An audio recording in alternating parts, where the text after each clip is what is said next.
मतलब 2027 तक हर फैमिली में कोई एक मेंबर ऐसा होगा जो मेंटल इशू को कुछ ना कुछ फेस कर रहा होगा कि उसको कुछ भी हो सकता है।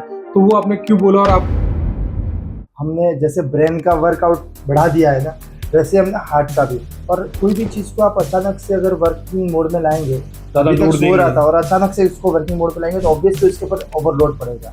आप एज अ वुमेन एंटरप्रेन्योर हैं, तो आप घर और ऑफिस दोनों मैनेज कैसे करते हैं? वो कितने तक पड़े? सिर्फ 4 सिर्फ 4 तक, और उन्होंने 3200 बुक लिखी। बुक 25। मैंने योग से संयम सीखा, पेशेंस, कामनेस।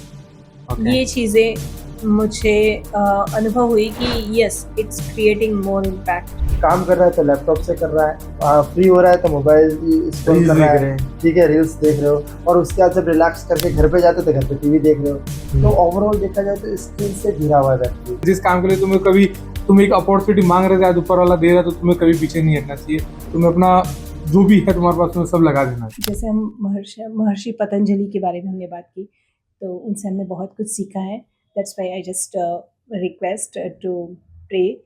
योगेन चित्तस्य पदेन वाचां मलं शरीरस्य च वैद्यकेन योपाकरोत्तं प्रवरं मुनीनां पतञ्जलिं प्राञ्जलिरानतोऽस्मि। पतञ्जलिं प्राञ्जलिरानतोऽस्मि। अर्थात हम उन पतंजलि महर्षि को नमन करते हैं जिन्होंने योग से चित्त के विकारों को दूर किया, व्याकरण से भाषा को शुद्ध किया और योग तथा आयुर्वेद से शरीर से सारे रोगों को निकालने में मदद की।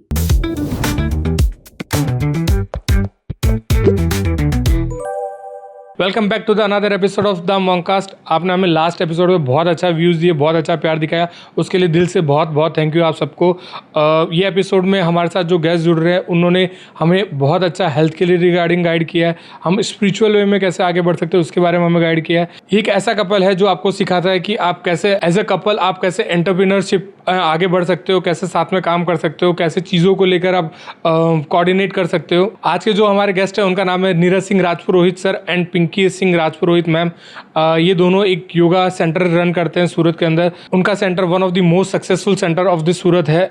ये लास्ट 13 साल से इस फील्ड के साथ जुड़े हुए हैं। काफ़ी बड़े बड़े वेल नोन सूरत के इंस्टीट्यूट के साथ वो काम कर रहे हैं। उन्होंने 10,000 प्लस लाइफ को अभी तक टच किया। उन्हें हेल्दी रहना, उन्होंने फिट रहना सिखाया है। Let's welcome Pinky ma'am and Neeraj sir. Welcome Neeraj sir, welcome Pinky ma'am. आपका द मॉन्कास्ट में बहुत बहुत स्वागत है। सर, मैं आपसे सबसे पहला क्वेश्चन ये पूछना चाहूँगा कि आज के टाइम पे ना हर घर पे किसी ना किसी को जुकाम हो रहा है, कुछ वायरल फीवर चल रहा है, कुछ ना कुछ प्रॉब्लम से वो कुछ ना कुछ हेल्थ इश्यू से वो फेस कर रहे हैं। तो इसका क्या सॉल्यूशन है? योगा इसमें क्या हेल्प कर सकता है? Thank you for having us. सबसे पहले मैं ये कहना चाहूँगा कि ये जो वायरल इन्फेक्शन होना या सर्दी जुकाम होना, ये सब का रीज़न है इम्यूनिटी की कमज़ोरी की वजह से।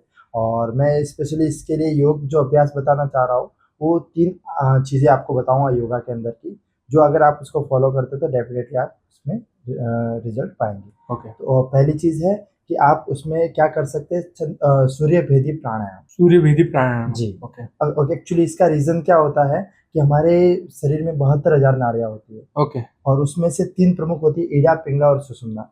ईड़ा, पिंगला और सुषुम्ना नाड़ी। सुषुम्ना, जब ओके। ईड़ा नाड़ी जो होती है रिप्रेजेंट करती है हमारे चंद्र स्वर को, ओके। पिंगला जो होती है वो होती है सूर्य स्वर को रिप्रेजेंट करती ओके। है। सूर्य जो होता है वो रिप्रेजेंट करता है राइट स्वर को, हमारे राइट साइड को।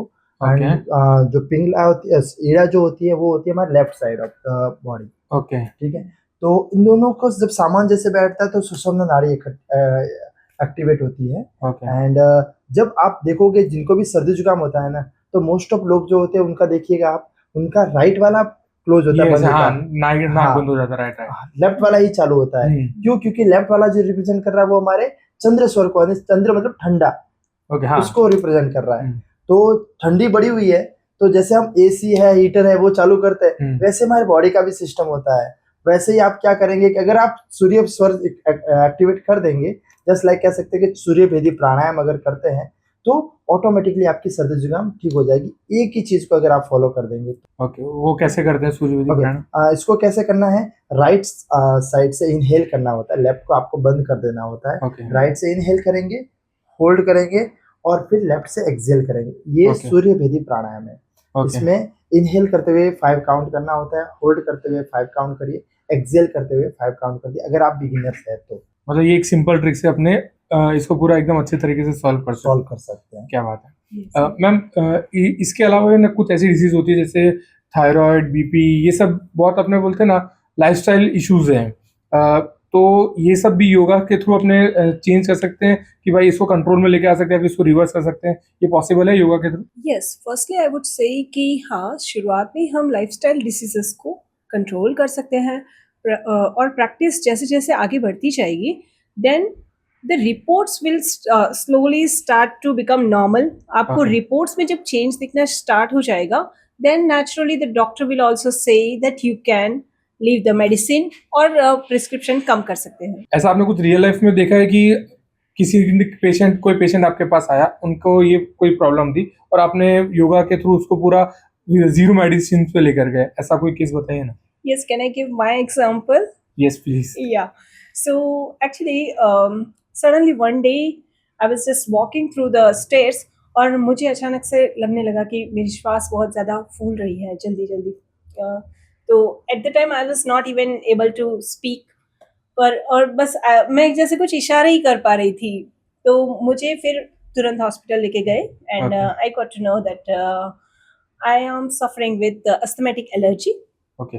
तो फिर मेरे हस्बैंड ने मुझे कहा कि being yoga teacher he said me आपको योगा और प्राणायाम करना चाहिए, बट हम पति की बात मान ले। बहुत मुश्किल no. चीज है। No, yeah. So I thought, let us see what the doctor says. तो डॉक्टर ने कहा ठीक है, आपको ये मेडिसिन लेना है और साथ में आपको ब्रीथिंग प्रैक्टिसेस जरूर करनी चाहिए और हो सके तो योग अभ्यास भी करना चाहिए। एंड आई वाज लाइक, ओह या he is right and yes. तो ठीक है, तो तब तो मैंने थोड़ा ऐसे कहाँ है तो कर लेते हैं, and I was breathing like गुस्से से ही कर रही थी। पर जब मैंने फील किया कि जो मेरी ब्रेथ है वो काफ़ी अभी गहरी हो चुकी है, I am able to breathe well, I am able to exhale well, और मैं सभी काम जो मैं थोड़ी मुश्किल से कर पाती थी वो अभी मैं और इजीली कर पा रही थी। सो दैट थिंग मुझे लगा कि हाँ यस इफेक्ट है, तो मैंने कंटिन्यू किया योग और फिर मेरे रिपोर्ट्स भी नॉर्मल आए, and that too within 1 month। So I must say yes, and मेरे मामले में ये हुआ, और साथ ही मैंने अपने आहार डाइट का भी ध्यान रखा था, एंड तो तब मुझे लगा कि हाँ पति की बात मान लेनी चाहिए। कभी कभी वो भी राइट होते हैं। या ओके। जो आपने बताया कि आपने स्टार्टिंग में आपने योगा को थोड़ा इजीली एक्सेप्ट नहीं किया था, आपको थोड़ा टाइम लगा था, उसका एक रीजन मैं आपसे पूछना चाहूंगा, और दूसरा कि जैसे जैसे आपने उसको एक्सेप्ट किया, जैसे जैसे चेंजेस देखे, तो आपको क्या फील होने लगा, मेंटली आप कैसे फील करने लगे, उसके बारे में थोड़ा बताएं। या so you know in this hectic life ना, थोड़ा योगा बैठ के प्राणायाम करना ऐसे लगता है कि ऐसे बैठ के कुछ करने से क्या कुछ होता होगा, थोड़ा बोरिंग टाइप भी लगता है। यस, थोड़ा बोरिंग टाइप लगता था।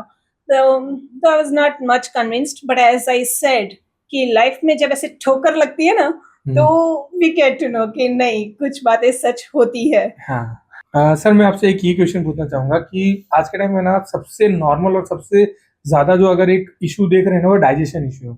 उसकी वजह से ना बहुत सारे लोग बहुत अलग अलग टाइप की बीमारियों के साथ फेस कर रहे हैं, तो उसको कैसे योगा के थ्रू कंट्रोल कर सकते हैं? सबसे पहले तो मैं कहना चाहूँगा कि लगभग 70 to 80% प्रॉब्लम जो होती है वो स्टार्टिंग जो होती है हमारे डाइजेशन से ही होती है। क्या बात है। हाँ, और इसके लिए मैं सबसे पहले आपको बता दूं कि एक मैंने आसनाज में कराता हूँ हर एक व्यक्ति को, भले वो छोटा बच्चा हो, बड़े हो या एजेड हो, उनको कराता हूँ एक आसन जिसको बोलते हैं TTK।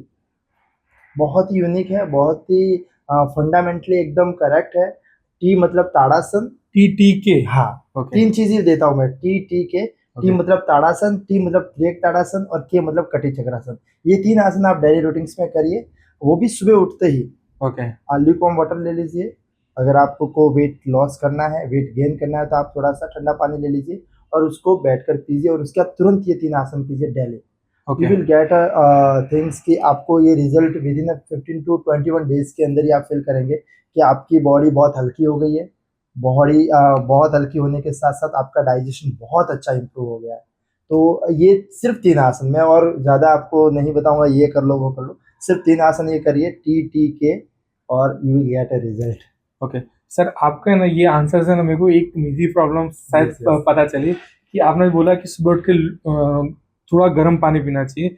मैं तो नॉर्मल मटके से लेके पी लेता हूँ और मेरे को तो वेट लॉस के जर्नी में ही मैं अभी वर्क कर रहा हूँ, तो वो मैं मतलब बहुत एक नेगेटिव स्टेप ले रहा हूँ, राइट? यस यस, एक्चुअली क्या होता है कि हम ल्यूक वार्म वाटर लेने से आपका डाइजेशन जो होता है वो प्रॉपर होता है। और जब पानी सुबह सुबह आप ल्यूक वार्म वाटर लेते हैं ना, तो उससे जब डाइजेशन प्रॉपर होगा, आप आसनास करोगे तो जल्दी से डिटॉक्सिफिकेशन फास्ट होगा। ओके। तो जितना डिटॉक्स होगा उतना ज़्यादा अच्छा है। और ठंडा पानी लेने से क्या होगा कि ठंडी चीज़ जो होती है वो स्टोरेज होती है, तो और ज़्यादा डिमांडिंग करेगी। तो वो राइट। फिर वो क्या होगा कि आपको ठंडे पानी पीने से भूख ज़्यादा लगेगी, ओके। गर्म राइट। पानी पीने से भूख कम लगेगी। तो करेक्ट। एक डाइजेशन के ऊपर, डाइजेस्टिव सिस्टम्स के ऊपर लोड भी कम आएगा इनफैक्ट, करेक्ट। कि उसको ज़्यादा मात्रा में पचाना है या कम में चल जाएगा। Correct correct. तो जैसे ये एक मेरे को मेरी प्रॉब्लम पता चली, ऐसी हम लोग क्या अपने बॉडी और माइंड के साथ ऐसी नॉर्मल डेज में मिस्टेक्स करते हुए आ रहे हैं जो हमें मतलब नहीं करनी चाहिए, और उसको जितना जल्दी हम सही करें उतना अच्छा है? बॉडी और माइंड के साथ सबसे बड़ी दिक्कत क्या कर रहा है पता है? कि कोऑर्डिनेशन नहीं बैठ रहा है, दोनों के बीच में सामंजस्य बिल्कुल भी नहीं है। इस समय हम बॉडी के साथ ऐसा वर्कआउट कर नहीं पा रहे हैं और माइंड के साथ पूरे दिन ही उसको लगाए पड़े हैं। क्योंकि आजकल आप देख रहे होंगे हर कोई व्यक्ति जो है माइंड का ज़्यादा यूज़ कर रहा है। करेक्ट। आप देख रहे हो कि हर कोई व्यक्ति, पहले जैसे आप देखोगे ना, तो अपने दादा या परदादा को देखोगे ना, वो सुबह उठते थे और फिजिकल बॉडी से ज़्यादा वर्कआउट करते खेती थे। वाला वर्क होता हाँ, yes। था थोड़ा। तो हाँ। उससे क्या होता था, माइंड जो है ना, वर्कआउट इतना ज़्यादा प्रेशराइज़ नहीं करते थे माइंड को, तो उसकी वजह से क्या होता था कि दोनों के बीच में कोऑर्डिनेशन बहुत अच्छा बैठता था। तो जब Correct। ज़रूरत पड़ती थी तो बहुत अच्छे से यूज़ कर पाते थे। अभी क्या हो रहा है, हम ऑफिस में बैठ रहे हैं, पूरे दिन बैठे-बैठे बॉडी का कुछ यूज़ नहीं कर रहे हैं, सिर्फ़ और सिर्फ़ मेंटल हेल्थ का, ब्रेन का यूज़ कर रहे हैं, ब्रेन का यूज़ कर रहे हैं। तो उस वजह से क्या हो रहा है कि ब्रेन के ऊपर ओवरलोड आ रहा है, और वो ओवरलोड की वजह से दोनों के बीच में जो सामंजस्य बैठना चाहिए वो बैठ नहीं रहा है। इसलिए सबसे कहा जाता है कि एटलीस्ट 1 आवर अपने लिए जीना चाहिए। उसमें आप अपने आप को जानो, अपने बॉडी को जानो, अपने माइंड को जानो और सबको रिलैक्स करो। Correct correct correct. मैं ये जानता हूँ कि आप दोनों दो ब्यूटीफुल किड्स के पेरेंट्स हैं, तो आप मुझे ये बताइए कि आज की डिजिटल जनरेशन के अंदर उनको फोकस करने में या फिर उनको ज़्यादा अच्छे वे में वो पढ़ाई कर सकते हैं, उसके लिए आप क्या करते हैं? त्राटक ध्यान that works superb, especially for the kids as well as जिनको कंसंट्रेशन में, कोई भी पर्सन हो जिनको कंसंट्रेशन इश्यूज रहते हैं उनके लिए भी बहुत अच्छा है। देन ध्यान एंड प्राणायाम। अगर आपको ये सब चीज़ें भी बहुत ज़्यादा मुश्किल लगती हैं, just focus on your breath. आप Okay। कुछ भी काम कर रहे हैं, just observe your breath. Okay. Your focus concentration levels will surely improve and that's a guarantee। Okay. And ma'am मेरे को एक चीज़ ये भी बताइए कि आज के टाइम में ना जो बच्चों के अंदर सबसे ज़्यादा चीज़ माइनस देखी जाती है वो होती है डिसिप्लिन। वो डिसिप्लिन उनके अंदर धीरे धीरे मेरा ऐसा पर्सनली मानना है कि गिरता जा रहा है। तो उसके लिए मतलब आप क्या करते हैं कि भाई बच्चे डिसिप्लिन में रहे, मैनर्स में रहे, वो चीज़ के लिए आप क्या कर रहे हैं? जी, इस चीज़ को ना हमें बच्चों को थोड़ा इजी वे में समझाना पड़ता है। जो आजकल ऐसे हो गया है कि यस, स्क्रोलिंग के ज़माने में वो ज़्यादा सुनना पसंद नहीं करते, तो प्राणायाम और ध्यान जब करते हैं, प्राणायाम में हमारा ध्यान श्वास पे होता है। सो बेसिकली एक अंडरस्टैंडिंग होती है कि what we are taking, we are holding for some time but we are also releasing. And मैं आप दोनों से एक ये भी क्वेश्चन पूछना चाहूँगा कि आज के टाइम में ना बहुत सी बड़ी बड़ी बीमारियां बहुत कॉमन वे में हो रही है। जैसे जस्ट फॉर एग्जांपल हम रील के अंदर देखते हैं कि भाई कोई क्रिकेट खेलने जा रहा है उनको हार्ट अटैक आ गया, कोई सिर्फ जिम कर रहा है उनको हार्ट अटैक आ गया। मतलब ये बहुत कॉमन और बहुत नेचुरल चीज़ें हो गई है। तो उसमें क्या कुछ कोई गलत कुछ कर रहा है या फिर कैसे उसको क्योर कर सकते हैं? इसके लिए मैं अगर कहूँ तो ये कह सकता हूँ कि आजकल हमने जैसे ब्रेन का वर्कआउट बढ़ा दिया है ना, वैसे हमने हार्ट का भी। और कोई भी चीज़ को आप अचानक से अगर वर्किंग मोड में लाएंगे तो ज्यादा अभी तक लोड सो देंगे रहा था और अचानक से उसको वर्किंग मोड पे लाएंगे तो ऑब्वियसली उसके ऊपर ओवरलोड पड़ेगा। यस और ओवरलोड इंसान के ऊपर पड़े या बॉडी के पार्ट के ऊपर, वो कभी न कभी तो कोलैप्स करना ही है। हाँ तो क्या करना चाहिए, जो भी ऐसा होता है ना कि जो क्रिकेट खेलने जा रहे हैं, या तो देखिएगा, आप नोटिस करिएगा जिनको जिनको ऐसा होता है वो रेगुलर नहीं खेलते, वो हफ्ते में एक बार खेलने जा रहे हैं। 1.5 महीने में एक बार खेलने जा हाँ, रहे हैं। और कार्डियो भी कर रहे हो तो कार्डियो अपनी बॉडी की लिमिटेशन से ज्यादा कर रहे हैं, अपने आप को पुश कर रहे हैं। जब हमारी कैपेसिटी नहीं, मेन चीज है ना, सबसे जरूरी है सर कि अपने आप को जानना। योग जो सिखाता है वो अपने आप को जानना सिखाता है। जब तक आप अपने आप को नहीं जानेंगे, अपनी लिमिटेशंस को नहीं जानेंगे, फिर धीरे धीरे पुश करना चाहिए। आप लिमिटेशंस दूसरे के हिसाब से कंपैरिजन करके आप पुश नहीं कर सकते। तो हम्म। जरूरी है कि आपको उससे पहले आपको थोड़ा वार्म अप करना चाहिए। जब वार्म अप करेंगे तो ऑटोमेटिकली आपकी बॉडी वार्म होगी, तो उसके बाद आप खेलेंगे, या उसके बाद आप जिम करेंगे। वार्म अप करने के बाद जिम की कुछ भी कर रहे हो पोस्चर्स, तो वो करेंगे तो डेफिनेटली आपको ऐसी कोई भी दिक्कत नहीं। ओके। मतलब इससे मैं ये सीखा कि अपने कोई भी बड़ा टास्क करो उससे पहले थोड़ा बॉडी को एक्टिव करो, आपके बॉडी के सब पार्ट एक्टिव हो जाएंगे, उसके बाद में अगर आप कोई भी चीज़ करोगे आपको दिक्कत नहीं आएगी। मैम, मैंने अभी जितना सोशल मीडिया में आपको फॉलो किया, जितने टाइम से मैं देख रहा हूँ, मैंने देखा था कि आपने एक नाबिका करके एक प्रोजेक्ट लॉन्च किया था, तो वो क्या है उसके बारे में थोड़ा डिटेल में बताइए ना प्लीज़। जी yes sir, Nabhika project yoga Arogya पे हमने लॉन्च किया है, जिसमें देखिए हमारे शरीर का सेंटर जो है नाभि है। ओके। हम अपने पेरेंट्स से इसी से जुड़े थे, यस। हम अपने बच्चों से, हमारे बच्चे हमसे नाभि से ही जुड़े हुए थे, करेक्ट। राइट। तो नाभि और हमारे शरीर का जो बैलेंस है, हमारी वात पित्त कफ सब प्रवृत्तियां जो हो गई, सब प्रकृति जो है वो सब बैलेंस होती है नाभि से। और ओके। नाभि आप कई सारे लोगों को देखेंगे कि नाभि को चेक करके they can get it like what's the problem in your body. Okay, ऐसा भी होता है। या एंड तो नाभि का प्रोजेक्ट जो है, इसमें हम वो प्रैक्टिसेस करवाते हैं for all the women, I can say those who are getting period cramps from there to the menopause. Okay, from Yes. Start to end. हाँ, तो लगभग 16 ईयर की गर्ल से आप 60 ईयर की ओल्ड वुमेन को ले लो, सबके लिए इसमें योगाभ्यास हैं। तो इससे जो क्या होता है, उनको क्रैम्प्स आते हैं, जो हार्मोनल इम्बैलेंस होता है, वो सब चीजें इससे क्योर हो सकती है। हाँ जी, योगाभ्यास और प्राणायाम के द्वारा।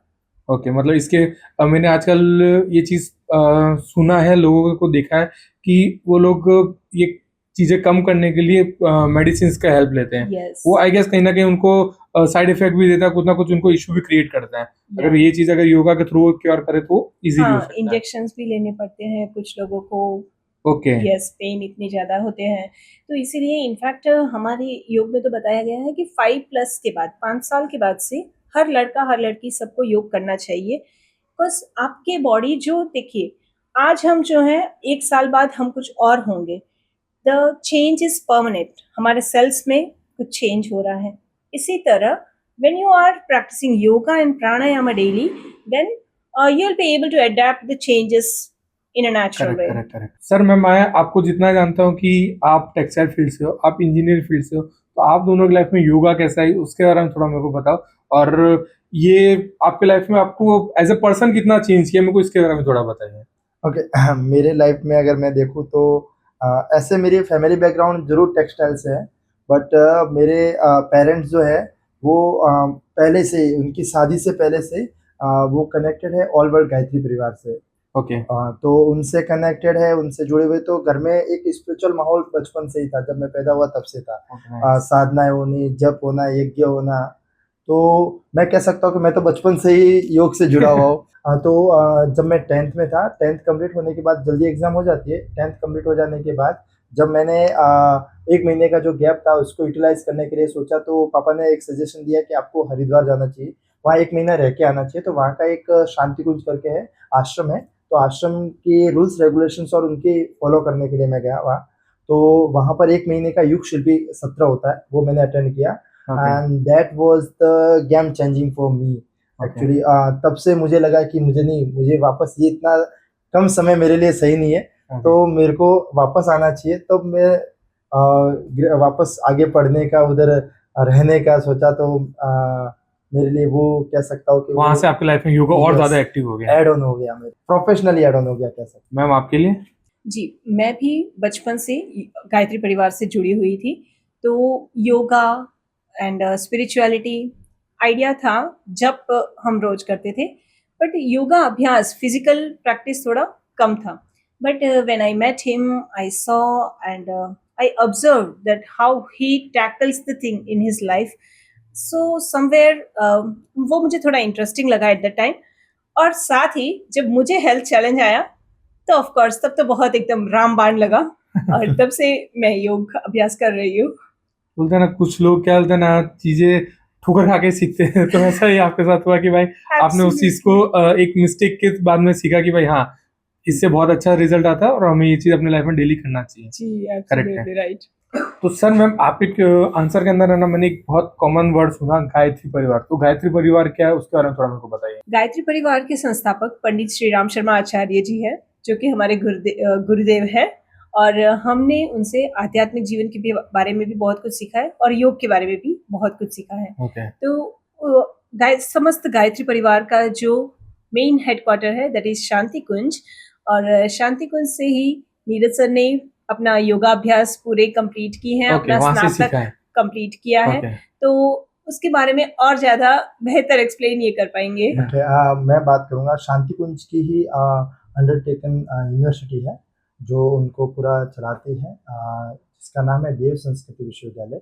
वहीं ओके से मैंने ग्रेजुएशन बीएससी करा है योग से और देन आफ्टर मास्टर डिग्री करी है एमएससी। ये जो यूनिवर्सिटी है वो उनके सपनों का विश्वविद्यालय है पंडित राम शर्मा आचार्य जी का। कि उन्होंने एक पहले सपना देखा था 1970 में कि लगभग 1970 के आसपास कि उन्होंने एक पुस्तक लिखी थी। इनफैक्ट मैं बताना चाहूँगा कि पंडित राम शर्मा आचार्य जी ने लगभग 3200 से ज़्यादा पुस्तकें लिखी है। 3200। Yes, he is the only one in whole world जिसने इतनी सारी टेक्स्ट लिखी है और सब के सब आप दुनिया का कोई भी टॉपिक ले लीजिए उनके ऊपर उनकी बुक होगी।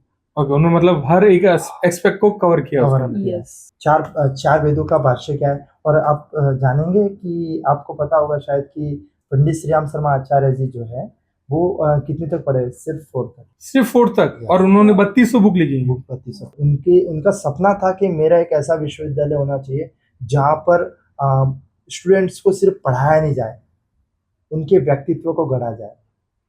तो व्यक्तित्व को निखारने के लिए सबसे बेस्ट यूनिवर्सिटी है। ओके एंड कह सकते हैं क्योंकि उनका वहाँ का जो एनवायरनमेंट जो है, वहाँ के जो रूल्स रेगुलेशंस जो है जिसे हम डिसिप्लिन कहते हैं, वो अपने आप में अमेजिंग है। सुबह उठना, यज्ञ करना, ध्यान करना, प्लस आपका योग जो है योग करना, हर एक कोई भी आप पढ़ रहे हो, आप कोई भी विभाग से हो, डिपार्टमेंट से हो, लाइक आप मॉडर्न प्रैक्टिसेस कर रहे हो या फिर आप इंडियन कल्चर्स के जैसे योग या दूसरी कोई कोर्सेज कर रहे हो, कोई भी कोर्सेज कर रहे हो, हर व्यक्ति को योग करना कंपलसरी है वहाँ पर। ओके एंड उसके बाद शाम को एक मेडिटेशन होता है जिसको हम नाद योग कहते हैं। नाग योग। यस, ओके उसमें क्या होता है?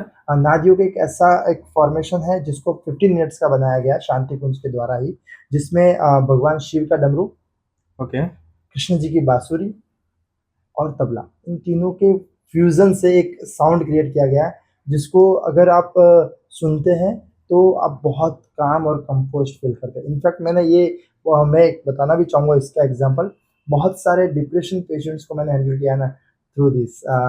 ये मैंने उनको बहुत बार हर व्यक्ति को मैं देता हूँ और उनको कराने के बाद इससे व्यक्ति जो है डिप्रेशन से बाहर आया है। ये मैं प्रैक्टिकल चीज़ बता रहा हूँ। सर आपने अभी है ना हमें एक अलग कॉलेज एक अलग इंस्टीट्यूट के बारे में बताया, जो मैंने एमबीए के अंदर एक अलग कॉलेज देखी और आपने शायद अपने मास्टर्स में एक अलग कॉलेज देखी, तो दोनों में डिफरेंस क्या था उसके बारे में कुछ बताइए। बाकी कॉलेजेस एंड यूनिवर्सिटीज का जो देखते हैं आजकल कल्चर कि उसमें घूमना, बाहर घूमना या फिर सिर्फ कैफे में ही बैठे रहना, हाँ क्लासेस अटेंड नहीं करना या फिर रैगिंग होना, या फिर कह सकते हैं कि गर्लफ्रेंड बॉयफ्रेंड कल्चर बहुत ज़्यादा आजकल देख रहे हैं हम। हाँ वैसा हमारे यूनिवर्सिटी में ऐसा कोई कल्चर नहीं था।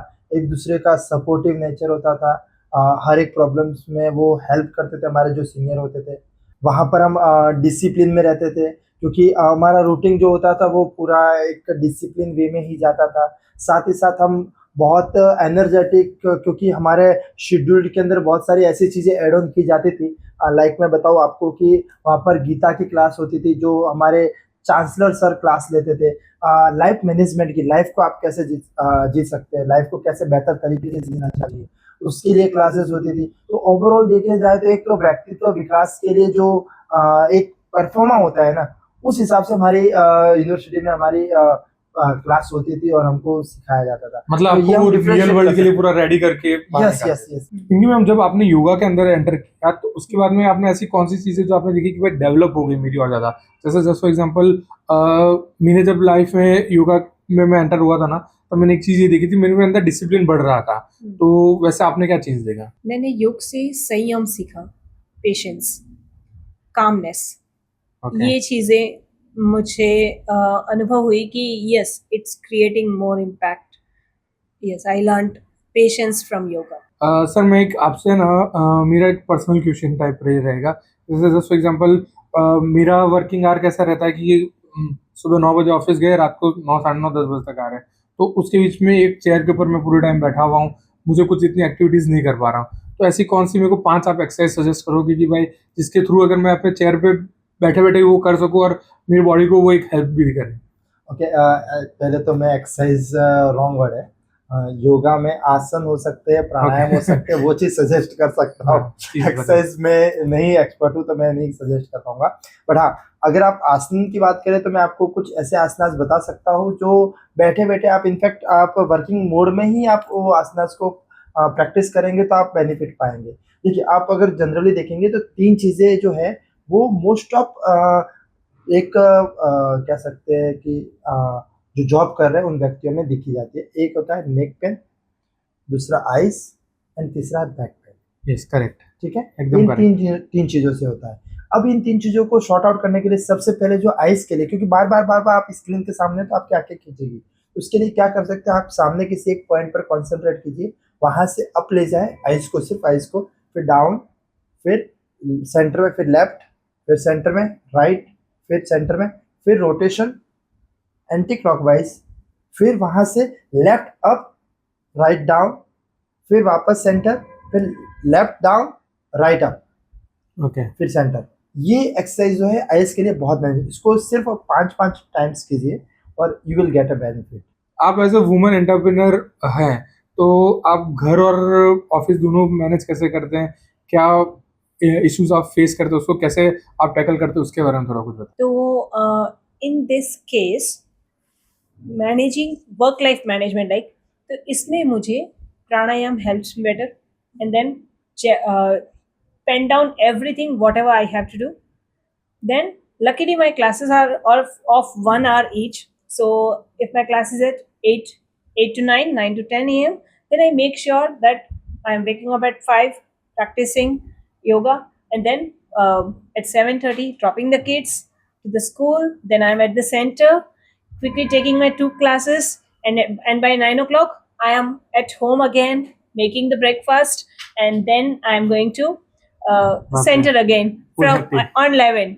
या बट यस इसमें अच्छा लगता है क्योंकि वर्क और लाइफ दोनों मैनेज हो रही है, इसलिए yes I am able to manage this one. Okay, एक मतलब बोलते हैं ना, ये मैं बहुत पर्सनली मानता हूँ कि बिजी रहना एक ब्लेसिंग है, कि तुम अगर पूरा दिन बिजी रह रहे हो, तुम अपने वीकेंड्स में भी काम कर रहे हो, छुट्टी वाले दिन भी अगर आप कुछ कर रहे हो, तुम्हारी एक ब्लेसिंग है। यस जिस चीज के लिए तुम कभी तरस रहे थे, जिस काम के लिए तुम्हें कभी तुम एक अपॉर्चुनिटी मांग रहे थे, आज ऊपर वाला दे रहा, तो तुम्हें कभी पीछे नहीं हटना चाहिए, तुम्हें अपना जो भी है तुम्हारे पास में सब लगा देना चाहिए। Right Amit ji, it is like व्यस्त रहो मस्त रहो, और हाँ। यही एकदम हमें काम और कूल रखता है. That's very nice. इसके बारे में अपने जो एक्टर है शाहरुख खान, और उन्होंने एक बहुत बढ़िया बात कही है कि व्यक्ति जो है उनको काम जब तक नहीं मिलता ना, तब तक तो बहुत पीछे भागता है, बट जब काम मिलता है ना तो उसकी वैल्यू नहीं करता।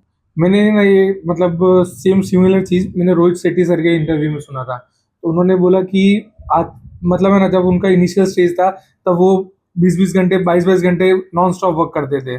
आज के टाइम पे वो लोगों को स्ट्रगल लगता है कि मेरे को इतना काम करना पड़ रहा है, बट उस टाइम लोगों को एक ब्लेसिंग लगती थी कि भाई उतना काम मिल रहा है कि भाई हाँ हम लोग अपना टाइम दे पा रहे हैं और अपनी चीज को बड़ा कर पा रहे हैं। सर मैं एक आपसे पूछना चाहूंगा कि आप पहले अकेले रन कर रहे थे सेंटर को और अभी मैम के साथ रन कर रहे हैं, दोनों में क्या डिफरेंस था, क्या चेंज आया? जेन्युइनली बताओ तो मैनेजमेंट में मैम ने बहुत हेल्प करी है, क्योंकि हमारे साथ क्या होता है कि टीचर्स मैनेजमेंट बहुत इंपॉर्टेंट हो जाता है, क्योंकि मेरे यहाँ पर जितने भी टीचर्स हैं all are from Haridwar and Rishikesh. Okay. Yes, तो उनको रुकाने की व्यवस्था करना, फिर उनकी पर्सनल जो प्रॉब्लम्स होती है उसको सॉर्ट आउट करना। तो बहुत बार ऐसा होता है, हेजिटेट होती है, गर्ल्स टीचर्स होती है मोस्ट ऑफ मेरे यहाँ, तो वो हेजिटेट होती है कि मैं सर को प्रॉब्लम्स बताऊंगा, सर समझेंगे कि नहीं समझेंगे। हाँ, वो थोड़ा हाँ, कंफर्ट भी आता है। हाँ, तो जब मैम जब इंटर की तो उनको ये सौंप दिया मैंने कि आप मैनेज करो, तो बहुत अच्छा उनके साथ उनका बहुत बॉन्ड भी बहुत अच्छा हुआ, और उससे क्या वो अपनी पर्सनल थिंग्स शेयर कर पाती है, तो वो भी कंफर्टेबल फील करती है और ये अच्छे से शॉर्ट आउट कर देती है, और जो नहीं होता वो मुझ तक इजीली पहुंचा देती है, तो वो हम शॉर्ट आउट कर देते हैं। पहली चीज़ तो ये बेनिफिट हुई। ओके। सेकंड थिंग्स क्या बेनिफिट हुई कि स्पेशली कहा जाता है कि लेडीज ये फाइनेंस में बहुत अच्छी होती है। सीरियसली मेरे फाइनेंस बहुत गंदे थे और सबसे ये आए बहुत अच्छे हो गए। क्या बात है। तो ये लक्ष्मी मेरी आपके लिए। हाँ यस ऑब्वियसली लक्ष्मी है। तो ये बहुत बहुत अच्छी चीज हो गई। एंड थर्ड वन कह सकता हूँ कि बहुत बार ऐसा होता है कि हमारे पास एक कभी भी अचानक से कोई क्लास आ रही है या कोई टीचर्स बीमार पड़ गया या इनफैक्ट कुछ पर्सनल प्रॉब्लम से जूझ रहे, तो अगर वो क्लास नहीं ले पा रहे तो मेरे पास एक बहुत अच्छा ऑप्शन और बहुत डिमांडिंग backup ऑप्शन है। स्ट्रॉन्ग बैकअप रहता है कि मैं टीचर्स मैम को क्लास दे सकूं। करेक्ट है कि वो मतलब ये एक ऐसा बैकअप है जो कभी कभी भी मैं यूज कर सकता हूँ, मेरा तुरंत का एक का है। Correct correct Yes. मैम, जैसे आप वर्किंग लाइफ से पहले और अब आप में क्या तीन चेंजेस है जो आप ऑब्जर्व करो और आपको लग रहा है कि हाँ ये तीन बहुत अच्छे मेरे अंदर चेंजेस हैं? Time management skills, decision making, of course, good patience levels. Ma'am, जैसे जस्ट फॉर एग्जांपल आज कोई भी एक वुमन अगर अपना बिजनेस कुछ स्टार्ट करना चाहते हैं तो आप उनके लिए क्या करना चाहते हैं, आप उनको कैसे हेल्प कर सकते हैं? I would recommend that you learn yoga, first of all, because of your body. When you will recognize yourself, you'll work better on yourself, you will understand your skills, right? And in that way you can do it. अगर आप मुझसे help चाहते हैं, I'll tell you and highly recommend you to practice yoga आरोग्य की yoga teacher training course हमारा होता है, जिसमें हम प्रॉपर आपको ट्रेनिंग देते हैं 200 आवर्स में 2 मंथ्स वो प्रोग्राम लगभग चलता है। तो उसमें प्रैक्टिकल एंड थ्योरी हमारे सभी बॉडी पार्ट्स के सभी सिस्टम सब कुछ उसमें बहुत अच्छे से समझाया जाता है। In fact I will say Amit ji कि मैंने जितने अच्छे से science, I was the topper in my school okay and in my college, but फिर भी जितना साइंस मैंने उधर समझा था ना, उससे कई अच्छे तरीके से मैंने नीरज सर से इस 200 आवर्स कोर्स में समझा था।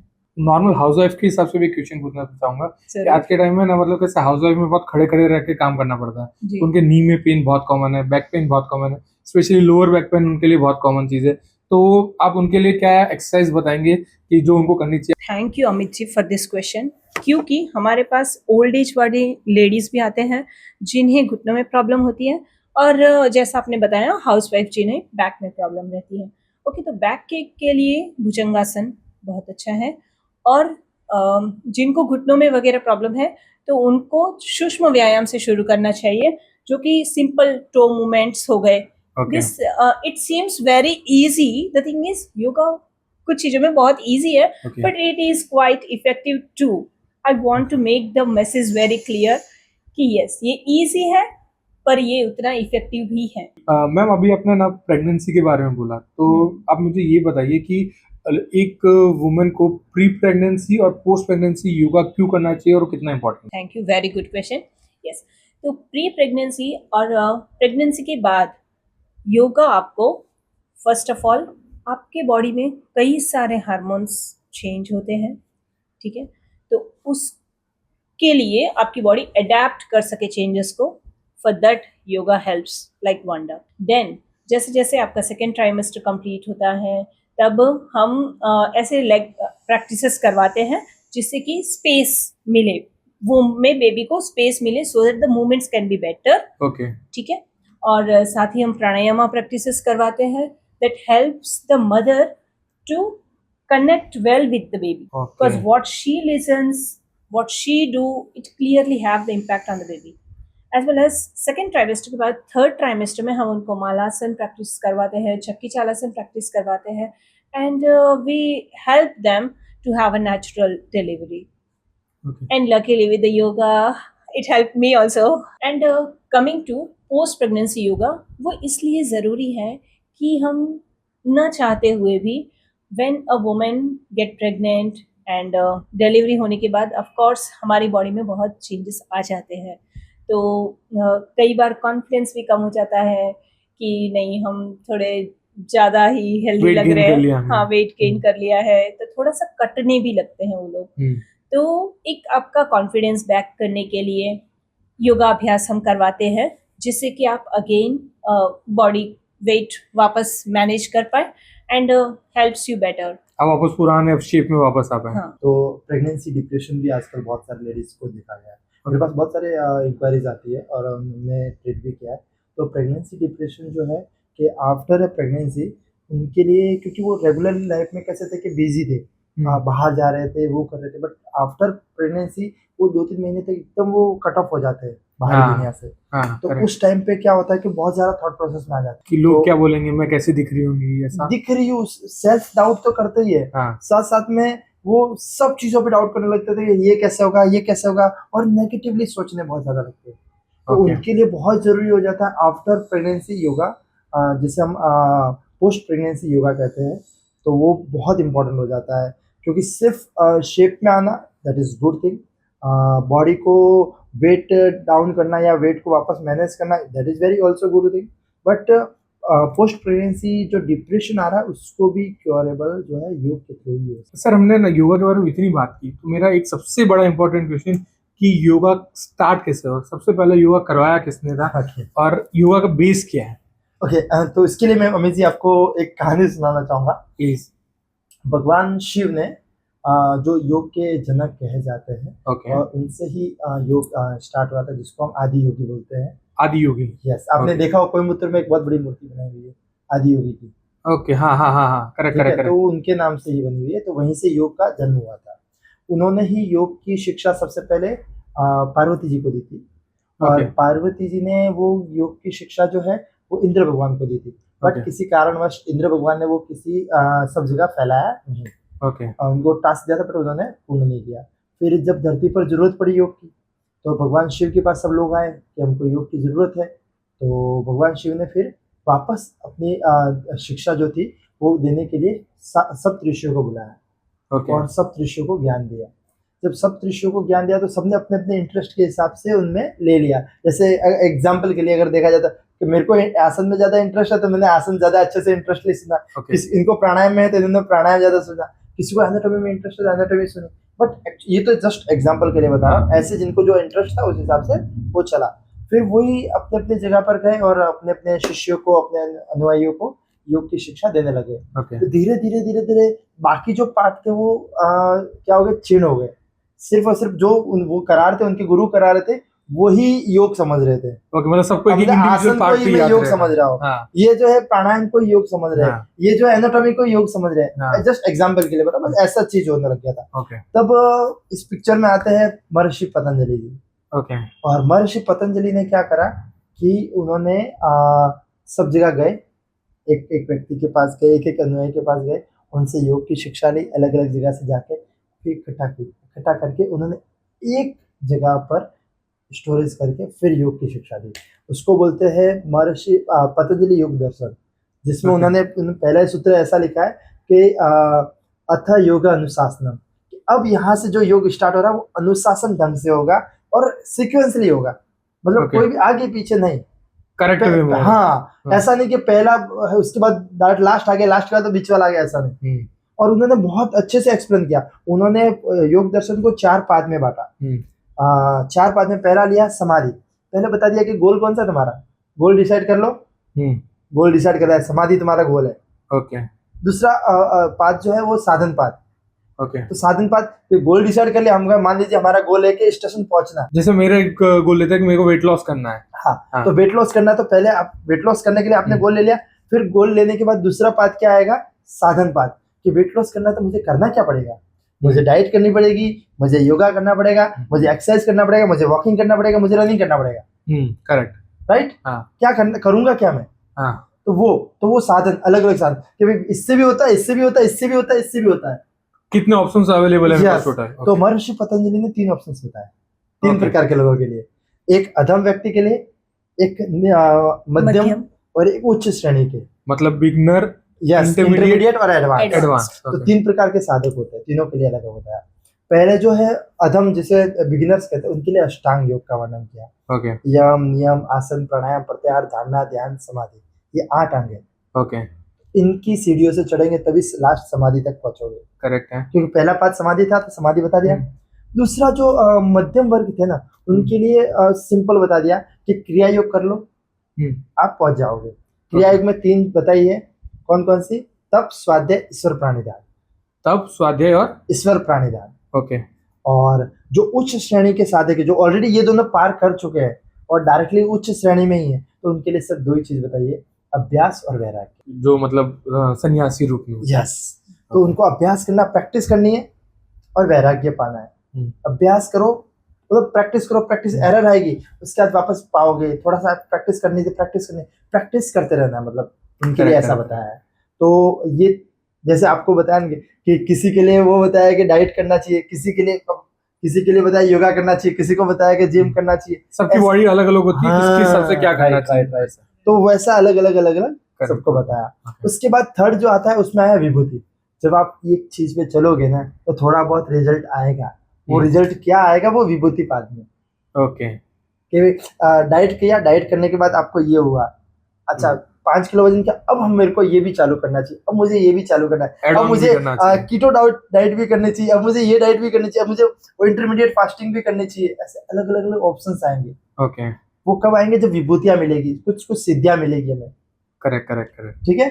बट मोस्ट ऑफ लोग इसमें ही थोड़ा सा वापस आ जाते हैं, जो साधक होते हैं, थोड़ी सी सिद्धियां मिलती है ना कि भाई मैं हवा में उड़ने लग गया तो मैं अब देवता हो गया, चलो मैं, मेरा वेट लॉस हो रहा है, मैं छोड़ देता हूँ। तो मोस्ट ऑफ अपने भी ऐसे थोड़ा वेट लॉस होता है ना, फिर हम वापस खाना ज्यादा कर लेते हैं। हाँ करेक्ट है। ठीक है। उसके बाद आता है लास्ट में कैवल्य। कैवल्य जो बताया वो समाधि की स्थिति कैसी होती है, कि गोल अचीव हो गया, अचीव होने के बाद क्या फील होता है, कि उस दिन मैं कैसा दिख रहा हूँ, कैसा मुझे ये फील हो रहा है। जैसे भी मैं कल लास्ट ही आपका पॉडकास्ट देख रहा था, उसमें जो सर थे उनका 130 से वो 60-70 केजी में आ गए। हाँ। तो उनकी जो जर्नी है, तो इस टाइम पे वो क्या फील कर रहे हैं, वो समाधि है। हाँ। तो ऐसे ही योग को डिफाइन किया गया है उन्होंने। तो इस हिसाब से महर्षि पतंजलि ने बहुत अच्छे से और बहुत मतलब कह सकते हैं सिंप्लीफाई करके प्रॉपर वे में योग को एक्सप्लेन किया है। अगर एक कपल साथ में वर्क करता है ना, उसमें बहुत मजा भी आता है और बहुत चैलेंजेस भी आते हैं। Yes. तो आपने मैम से क्या सीखा, मैम ने आपसे क्या सीखा, वो मैं आपसे जानना चाहूंगा। जेन्युइनली बोलते तो बहुत चैलेंजेस है, मैं झूठ नहीं बोलूंगा। हाँ। बहुत स्टार्टिंग में हमारे लाइफ में बहुत चैलेंज है। रीजन था क्योंकि बच्चों को भी स्कूल भेजना, बच्चों को तैयार रखना, बच्चों को बहुत सारी चीजें होती है, फॉर्मेलिटीज होती है, या फिर उनकी जिम्मेदारियां होती है, जो बहुत अच्छे से कर रहे थे, बट उसके साथ साथ वर्क लाइफ को मैनेज करना इट्स नेक्स्ट इम्पॉसिबल होता है। अभी आपके बच्चे छोटे भी, जितना मैं जानता हूं। यस। तो दोनों चीज बहुत मुश्किल हो रही थी। स्टार्टिंग में बहुत सारी चीजें मिसअंडरस्टैंडिंग भी हो रही थी, बट जब हम बैठते हैं कामनेस के साथ, इसलिए मैं बता रहा हूँ कि हमेशा अगर एक वर्किंग कपल्स है और उनको अगर सक्सेसफुली लाइफ को आगे बढ़ाना है ना, तो 1 घंटा अपना ऐसा निकालना चाहिए कि जिसमें रात को सब बिजनेस करके आगे मोबाइल सब साइड में रख दो, सिर्फ बैठो, कुछ बोलना नहीं है। ये बहुत अच्छा सजेशन है। कुछ बोलना नहीं है, कुछ सुनना नहीं है, सिर्फ बैठो एक दूसरे के साथ, बस बैठो, कुछ भी नहीं बोलना है। बातें ऑटोमेटिकली टेलीपैथिक होगी। आप बैठो, बस एक दूसरे को देखते जाओ, बस देखो, कुछ नहीं करो। ओके। धीरे धीरे अंडरस्टैंडिंग आने लगेगी। क्या बात है, क्या बात है। मैम आपके लिए क्या था? मैंने इनसे संयम सीखा, पेशेंस। ओके। जो और हाँ, ऑफ कोर्स इन्होंने जो जो चीज़ें मुझे कही कि आपको योगाभ्यास नियमित करना है। जैसे आपने कहा कि हम कुछ अचीव कर लेते हैं, then we stop at that point, we think yes I am enough, like that we quickly get into the ego. पर जो कंसिस्टेंसी है ना, उससे हम लाइफ में और लर्निंग करते रहते हैं। करेक्ट है। And the way we learn, और भी चीज़ें, नई नई चीज़ें आती रहती हैं, तो उससे हम खुद को और अपग्रेड भी कर पाते हैं, and that helps beautifully well to manage all the things. ऐसा होगा कि एक चीज में आप अच्छे होंगे, एक चीज में आप अच्छे होंगे, तो दोनों का बैलेंस आप कैसे बनाते हो? जनरली देखा जाए तो अ, एक दूसरे का सपोर्ट और एक दूसरे को अंडरस्टैंड करना कि वो अगर इस फील्ड में है और वो अपना 100% दे रहे हैं तो कुछ ना कुछ तो क्रिएट होगा ही। और वो क्रिएट होगा उसकी एक तो वेट करना, क्योंकि पेशेंस बहुत इंपॉर्टेंट होता है। रिजल्ट आने में टाइम लगता है नो डाउट, बट पेशेंस बहुत इंपॉर्टेंट होता है। तो वो पेशेंसली उस चीज़ के लिए एक्सेप्टेंस के साथ वेट करना, वो बहुत इम्पोर्टेंट अच्छा रहता है मेरे हिसाब से। Okay. एंड जो खासियत कहूँगी तो इनका योगा अभ्यास की टेक्निक्स, ये मुश्किल से मुश्किल बंदे को इतना ब्यूटीफुली और इजी वे में सभी अभ्यास हाँ, करवा ये देते तो मैंने हैं। खुद ने पर्सनल एक्सपीरियंस किया। जी, ये अभ्यास करवा देते हैं। और मेरा आई थिंक ध्यान एंड प्राणायाम। सर आपने ना मेरे को एक बात बताई थी कि जब लास्ट आई गेस आपने 2022 के टाइम में कोई चीज़ बताई थी कि कोई ना कोई मतलब 2027 तक हर फैमिली में कोई एक मेंबर ऐसा होगा जो मेंटल इशू को कुछ ना कुछ फेस कर रहा होगा, कि उसको कुछ भी हो सकता है। तो वो आपने क्यों बोला और आपको क्या लगता है कि ये ऐसा होगा 100%? जी, इसका रीज़न मेरे को लगा था उस 2022 में कि व्यक्ति जो है जिस हिसाब से आजकल स्क्रीन्स यूज़ कर रहा है, व्यक्ति यूज़ नहीं करेगा, इनफैक्ट वो घिरा हुआ है चारों तरफ से करेक्ट है। कि वो मोबाइल, टीवी, लैपटॉप, काम कर रहा है तो लैपटॉप से कर रहा है, फ्री हो रहा है तो मोबाइल स्क्रॉल रील्स कर रहा देख है, रहे हैं। ठीक है, रील्स देख रहे हो, और उसके बाद जब रिलैक्स करके घर पे जाते हो तो घर पे टीवी देख रहे हो। तो ओवरऑल देखा जाए तो स्क्रीन से घिरा हुआ है व्यक्ति, और स्क्रीन जो है ना वो आपके ब्रेन को जो इतना इम्पैक्ट करती है, आपके सेल्स को, जो न्यूरॉन्स बोलते हैं, वो डैमेज करता है। तो जिसकी वजह से क्या है कि ब्रेन वर्क करना बंद कर देता है।